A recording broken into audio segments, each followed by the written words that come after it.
ئەم پرۆژەی کە هاتوین کۆمەڵێک یاداشت و سکاڵا هەبوو لە سەریان پرۆژەکان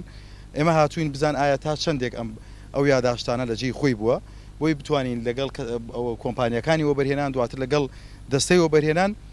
ڕاوێژ بکەین و لەگەڵ وەزارەتی ئاوادانکردنەوە بە تایبەت ئەوەیش کە باسم کرد بۆ ڕێگاوبانەکان بۆی لە کۆتاییەکە بتوانین چارەسەرێک ببینینەوە هەوڵ بدرێ کۆمپانیەکان لەسەر موچە خۆران بوەستن لە کاتێک کە موچە بۆ نمونە ئێستا بەداخەوە ئەم قەیرانە دارایی هاتووتە پێش جاری وایە 2 بۆ 3 مانگ بەسەر ئەوە تاکو موچیان بۆ داوەشەکەی ڕەنگە نەتوانن وەکو پێویست لەو کاتە دیاری کراوە کە لە گرێبەستەکان لەگەڵ کۆمپانیاکە کردویانە ئەو مەبلەغە پارەیە مانگا بدەن. فترەی زەمانی کەرنتینە بوو پاشان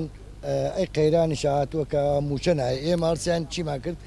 ئەو کۆمپانیامان بان کرد حاجی مەسعودمان بان کردمان کاکە قەیرانێەوە ڕوبەڕووی خەڵکەکە بۆتەوە مامۆسان موچەکان بە شکڵەتانێ و هەرسیان قستەکانمان یەک قات 2 قات باڵێن هەردوو نەگەی کردمان بە نیوە بگرە بە نیوە کەم تریش یعنی مامۆستایان ئێستا بۆی